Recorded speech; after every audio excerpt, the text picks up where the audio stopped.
I, 21-year-old female, and my boyfriend, 21-year-old male, have been together for 7 months and met a year ago. We randomly met on Tinder and have been inseparable.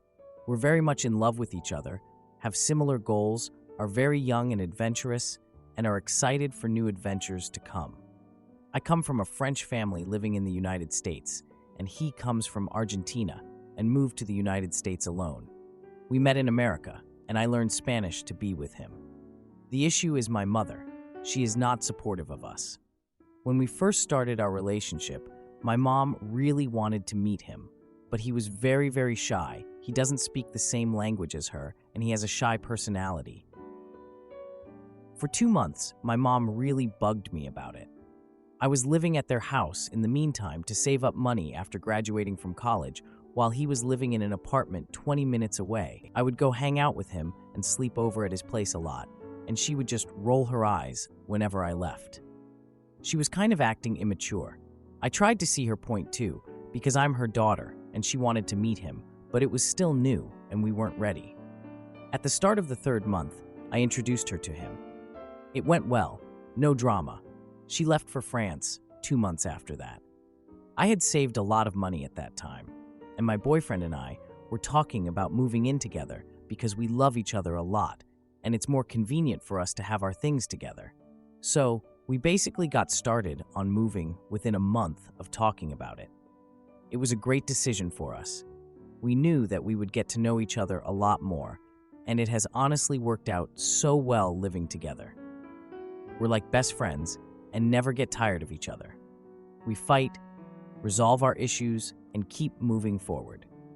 We know how to cope and communicate well with each other. My dad has been so kind and patient with him.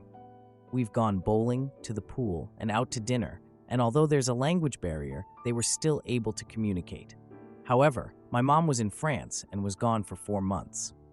I had told her about moving and everything, but in those months, she never asked about how he was doing or for any news, not even about how the apartment was. Where we are, the restaurant season is very slow. All work in general is slow. We're surviving. He isn't able to contribute to the rent, and even the fast food restaurant across the street is not hiring. He depends on me to drive him because I have a car and to help him with English. Yes, it's stressful, but he is also stressing about money.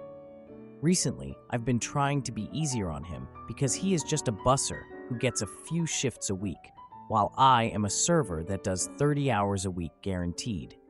My mom and I have fought because she keeps saying that he's lazy and doesn't really try hard and that he's taking advantage of me. I reply to her, saying she goes too far and that I get her worry, but I am not pleading for help. She gets mad at me for defending my partner, but why wouldn't I defend him? She doesn't care to know him. Why is she in my business? I left their house so I can be more independent, not for her to start inserting herself into my business that I didn't ask for. I get that she's trying to look out for me, but it's how she's handling it and her attitudes that are hard to handle. She's a tough person and makes me feel like I'm victimizing myself. She has those gaslighting tendencies, unfortunately. My boyfriend is now understandably uncomfortable because it's not a fun situation to be in when your mother-in-law thinks badly of you. She wants to visit our apartment, but I don't even feel comfortable about that either. I don't know what to do. This is eating me up, and that's why I came on here to hopefully get another perspective on this. Now she's back in town, and I'm going to see her more often. How do I approach this very touchy subject with her? I just want the drama with her to end, but I don't know what subject to bring up or how to go about this. Thank you in advance for reading. Now for a few comments before the update. Comment 1. Sounds like your mom needs to take a chill pill or maybe a trip to Argentina to see how things are done there. Love knows no bounds, especially when it comes to language or cultural differences. Keep doing what makes you happy, and don't let your mom's opinions dampen your love for your boyfriend. Comment 2. Your mom is who she is. You can't change that. And she has some valid points about your boyfriend based on what you have told us. I would just approach it by redirecting the conversation when she wants to talk about him or complain about her, or you could leave the room or use some other tactic. Now, for the update.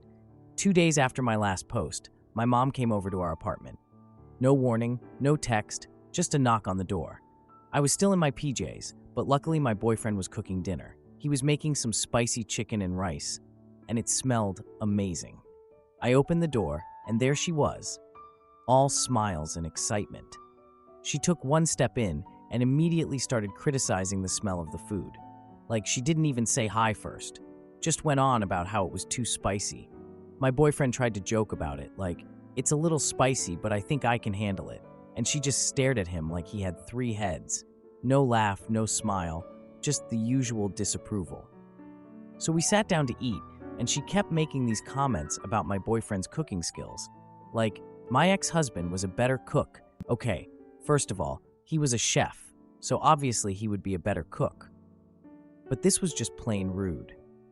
I could see my boyfriend getting more and more irritated as dinner went on, but he was trying to be sweet and not show it. He doesn't want to give her any more reasons to dislike him, even though at this point, I don't know why he puts up with her crap. After dinner, the boyfriend cleaned up while Mom and I talked in the living room. I knew he was listening to every word, so I tried to keep it light. But then she started in on her concerns about money. Apparently, my boyfriend should find a better job, like it's that easy. I defended him, explaining that with the economy the way it is, jobs are hard to come by. She just dismissed my concerns, insisting he should be doing more. Right when I was about to lose my cool, my boyfriend walked in. He could feel the tension, obviously. I tried to change the subject, asking my mom about her trip to France. She started talking about these friends she met who live in a mansion. My boyfriend made a comment about how those lifestyles aren't realistic for everyone, and wow, that set her off. She looked so offended and accused him of being envious. The next day, I invited my parents over for dinner. My boyfriend was nervous, but agreed to try again. I thought maybe if they spent some time together, things would get better. My mom insisted on bringing dessert, which I thought was a nice gesture. Maybe she was trying to make up for being a total witch the other day. During dinner, my mom started asking my boyfriend about his plans for the future. He shared his aspirations, and she immediately interrupted him with doubts. Like, can you just let the guy speak?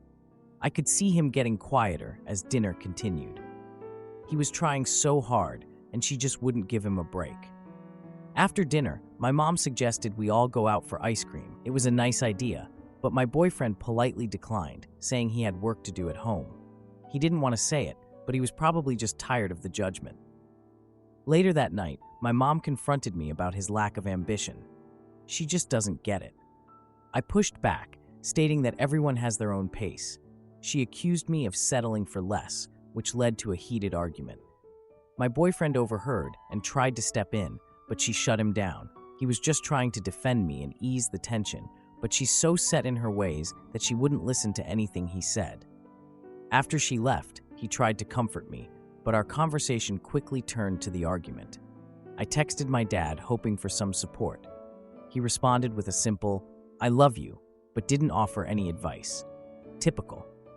The next day, my boyfriend mentioned he had applied for a new job that paid better. I was surprised and excited for him, but also a little worried. We didn't talk about it, though. I didn't want to add more stress to what was already a tough situation. Over the weekend, we went to a family barbecue at my parents' house. My mom was cordial, but kept glancing at my boyfriend. It made him uncomfortable, so I tried to engage her in conversation, but I felt ignored. Eventually, he excused himself to help with the grill. He just wanted to avoid any more awkwardness. I spent the rest of the evening trying to keep my mom away from him. It's exhausting. This morning, he suggested we take a trip to clear our heads. I think we both need it. Mini update. We decided to go camping for the weekend. No phones, no distractions, just us and nature. We found a beautiful spot by the river and set up our tent. The first night was tough. We barely slept because of the cold and the sounds of the forest. But the second day, we went hiking, and it was amazing. We talked about everything, shared stories, and even laughed about my mom's antics. It felt good to reconnect. Am I the idiot for renewing my lease and finding out my girlfriend was flirting with another guy? The relationship situation. We've been together for pretty much exactly 2.5 years now. and we've been cohabiting for a while now. She gradually spent more time at my place until she basically lived with me. The living situation. For the past 2 years, I have had a shared apartment with a friend of mine. We have a shared kitchen and bathroom, and we each have a 240 square foot room. Our lease is nearing its end, but we do have the option of renewing it, and we must decide very, very soon. I also have another option. My mom has a big 1,400 square foot apartment that my girlfriend and I could move into. For the past 3 months, my girlfriend and I have been living there as a sort of trial phase. Moving there permanently would save me a ton of money, of course. The only downside is that my mother would also occasionally live with us for about 10% of the year, and it's just not a great dynamic with her and my girlfriend, to be honest. Now, onto the far bigger issue. I just don't feel ready. When I first entered college and moved out from my parents, I was hopeful. I was looking forward to reinventing myself and imagined just how great life would be. I pictured it being something like the college fraternity lifestyle you see in movies. But then Infection 19 hit, and my social life was effectively zero for almost 2 years. Then I got to know my girlfriend, and at first, it was quite complicated. She was, and still is, depressed and would require constant attention. It was so bad that I became socially isolated from my friends yet again for another 2 years, to the point that I was only meeting up with a friend once every couple of months. It feels like I just skipped 4 years of development, so I'm still 20 mentally, but my body and responsibilities are that of a 24-year-old. I still want to live the college dorm lifestyle, but the window is closing. I absolutely can do that if I just renew the lease. I get on really, really well with my flatmate. We have a shared friend circle, and we just vibe. We could most likely be best friends if I only spent more time hanging out with him. I still have the opportunity to experience the life I so badly wanted if I stay in the shared apartment. If I don't, well, that's it. I will never have this opportunity again. I tried talking about it with my girlfriend, but she is vehemently opposed to the idea. If I were to move back into the shared apartment, I'd spend less time with her because it gets quite claustrophobic if you only have one room available for the two of us. And I sometimes need my space and alone time. She feels like it's a step back from where we are currently because, up until now, she's basically been living at my place 24/7. She says it feels like I'm kicking her out of the apartment, that it seems like I'm getting cold feet and trying to avoid commitment. And I suppose she is partially right about that. Right now, my life outside of work and study time looks like this: 80% girlfriend time, 20% alone time. Right now, I'd prefer it to be more like 1/3 girlfriend time, 1/3 time with friends, and 1/3 alone time. She says it feels like I want to downgrade from working towards marriage eventually to just dating casually, and that she can't do this after we've been together for several years. My point of view is that I never got to really live my own life the past couple of years because I solely focused on catering to her, and that it'd be unfair to expect me to just lose out on that phase of life entirely. I only have a few days to decide on whether to renew the lease, and I have absolutely no idea what to do. Now, for a few comments before the update. Comment 1. Thank you. I suppose sometimes I need that kick in the rear, someone to tell me that it's the right thing to do. Comment 2. Do what you want, not what she wants. Don't be bullied by your girlfriend. That's not love. Now for the update. A week has passed since I made my decision about the lease, and things changed. I ended up renewing the lease for the apartment, even though I knew it wasn't what my girlfriend, Olivia, wanted. She wasn't happy about it at all, but she agreed to stay with me for now. Like, what else was she gonna do? Just pack up and leave? A part of me was relieved, but I could sense the tension between us. Olivia started spending more time locked away in our room, barely coming out unless it was to eat or go to the bathroom. I missed the days when we'd just hang out, talk, or watch our favorite shows together. So, I thought maybe a weekend trip to a nearby lake would help us reconnect. I planned it all out, the drive, the cabin, everything. I told her about it, and she seemed genuinely excited at first. I was like, yes, finally some good vibes. But then, the next day, she backed out last minute, saying she was feeling tired. I was disappointed but tried to be understanding, so I decided to go alone. Honestly, I thought some alone time would do me good too. I packed up and hit the road. The lake was beautiful, just like I remembered. I set up my stuff and went for a little hike. While I was there, I ran into an old friend, Mark. It's been a while since I saw him, and we caught up for a bit. He asked about Olivia, and I told him she was just chilling at home. Then, he casually mentioned seeing her at a local bar a few nights earlier. My heart just dropped. I was like, what? He probably didn't think much of it, but to me, it felt like a punch in the gut. We finished our conversation, and I headed back home. When I got there, I noticed Olivia's phone was unlocked on the kitchen counter. I know, I shouldn't have, but curiosity got the better of me. I checked her messages and found some texts between her and a guy named Alex. They were talking about meeting up, and the tone was flirty. I couldn't believe what I was reading. It was like a slap to the face. They were making plans that overlapped with our time together. I felt sick to my stomach. I confronted Olivia about it, and she claimed it was nothing. Just being friendly. I lost it, saying, "Friendly? Really? This is your version of friendly?" She called me paranoid and controlling, which just made me more angry. I suggested we talk about our relationship dynamics, and she reluctantly agreed.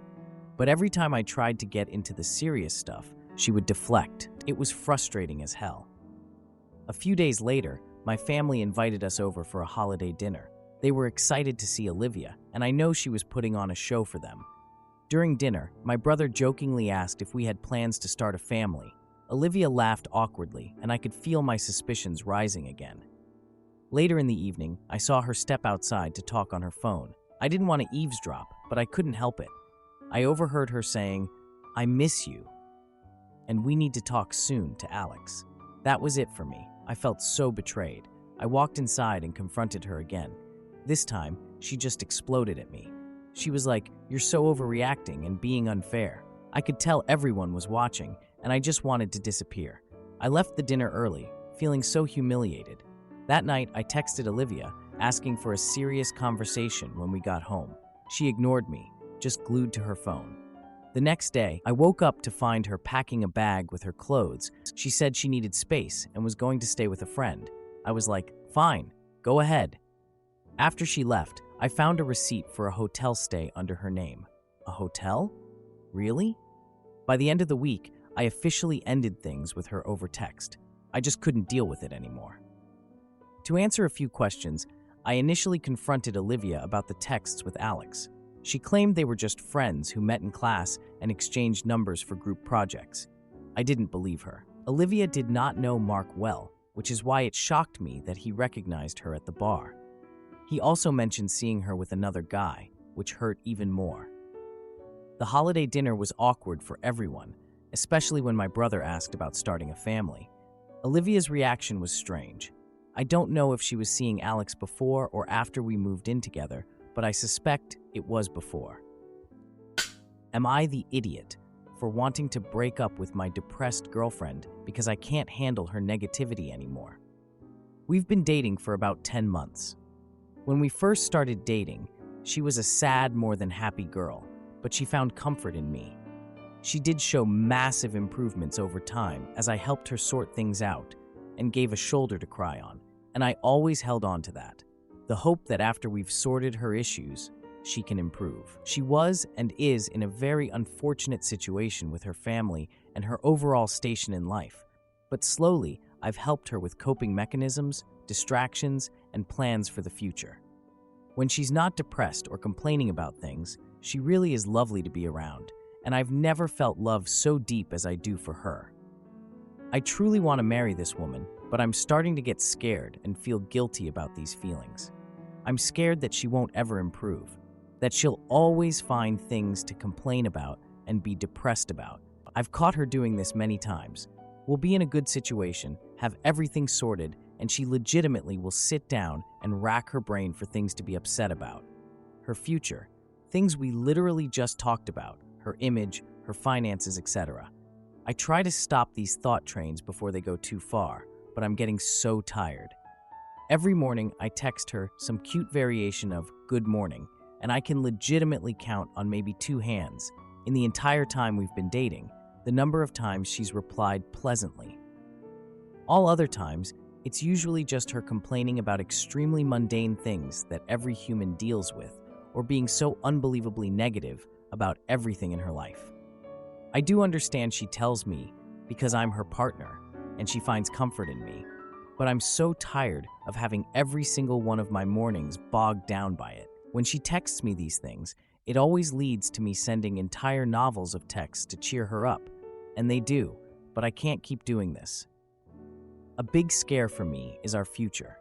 She and I both agree that one of the biggest things that bogs her down is her living situation. She lives with her grandparents, who do admittedly treat her terribly. I also am not very happy with my living situation and would love to have a place to call our own. So we're planning on finding an apartment for us sometime next spring. But I'm so scared that we're going to be moved in, entirely reliant on each other financially and tied to a lease, and she'll still be the same, depressed or negative for 80% of the day. How do I even approach this subject with her? I feel bad because she is clinically depressed, and I'm so sorry and guilty for this, but I can't deal with it much longer. She's not making attempts to change. She's just using me as a receptacle to vent. It's okay for now because I have hope she can change, but what if she doesn't? I've given her advice and she'll take it in front of me, but 1 or 2 days later, she reverts back and just gets more upset when I tell her she's feeling bad because she didn't keep up what I told her. She sleeps till noon every day and is on her phone for 5 to 8 hours a day, just doom scrolling on Instagram. She doesn't leave her house except to run errands that she keeps on the back burner for days or to go on little dates with me. I've told her to slowly wean off social media just a little, not totally. I've invited her on little walks around the neighborhood in the sun to get her out. I've helped her time and time again to fix her sleep schedule, but the instant I'm not there to hold her hand, she just reverts back. Someone who's been in a similar situation, please give me advice on how to deal with or legitimately help her. I love her so much. I want to spend my life with her, and she's been very open about the same thing. But if she's going to always be this way, then a serious talk needs to happen, and I have no clue how to go about that. Please help me. Thank you. Now for a few comments before the update.